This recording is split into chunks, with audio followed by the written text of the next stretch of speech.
ঢাকার ডাক্তাররা অনেক চেষ্টা করেছে, লন্ডনের ডাক্তার অনেক চেষ্টা করেছে, তাকে বাঁচানো যায়নি। কারণ তাকে বহু আগেই খুব ডিজাইন করে মৃত্যু মুহূর্তে ঠেলে দেওয়া হয়েছে, বহু আগেই তাকে পয়জনিং করা হয়েছে।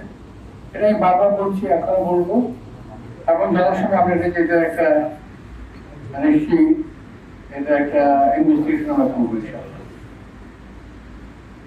একটা কথা বলতে আমার খুব ভালো লাগছে, ঢাকার ডাক্তারদের যে চিকিৎসা করেছে লন্ডনের মতো একটা জায়গায়, লন্ডন ক্লিনিক হসপিটাল ক্লিনিকে।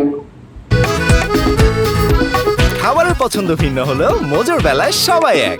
ডাক্তাররা বলেছে ঢাকায় যে চিকিৎসা হয়েছে বেগম খালেদা জিয়ার, এই চিকিৎসা আমরা করতে পারতাম না। এটা একটা ইউনিক ট্রিটমেন্ট এবং এক্সাম্পলারি একটা ট্রিটমেন্ট বাংলাদেশ থেকে তাকে দেওয়া হয়েছে। তো আমি যদি বরাবরই বলি, আমি নিজেও বিভিন্ন সময়ে চিকিৎসার জন্য বাইরে যাই, কিন্তু ওই চিকিৎসা আমার ঢাকার ডাক্তাররা যদি এন্ডোর্স না করে আমি সেই চিকিৎসা নিই না। কারণ আমি ঢাকা ডাক্তারদের উপরে, বাংলাদেশ ডাক্তারদের উপরে আমি অত্যন্ত বেশি রকম বিশ্বাস করি। যাই হোক, যে কথা বলছিলাম যে আমরা যে আজকে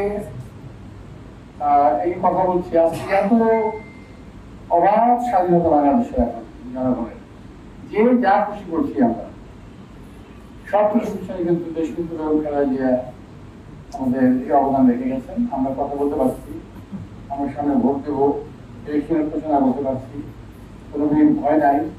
আমার মনে আছে 2018 সালে যখন আমি নির্বাচন করি, আমার ওয়াইফ এবং আমি নিজে বিভিন্নভাবে আক্রান্ত হয়েছিলাম এবং আমার বাসাটা মোটামুটি একটা কি বলবো রেখে হাসপাতালের মতো অবস্থা হয়ে গেছিল। ওখান থেকে 3টা অ্যাম্বুলেন্সে, যে ডাক্তার রফিক পাশে আছে, সে এবং তার সহকর্মীরা মিলে 3টা অ্যাম্বুলেন্স আমার বাসা থেকে শুধুমাত্রই পাঠানো হতো, যে পেশেন্টে পাঠানো হতো। কোনটা বার্ডেনে, কোনটা পিজিতে, কোনটা মেডিকেলে ভাগ ভাগ করে পাঠানো হতো। এমনি একটা অত্যাচার আমাদের উপরে গেছে। সেই অত্যাচার থেকে দেশ দেখতে বেগম খালেদা জিয়া আমাদেরকে উদ্ধার করে গেছে। নিজের জীবনের বিনিময়ে তিনি এই দেশটাকে রক্ষা করেছেন, উদ্ধার করেছেন।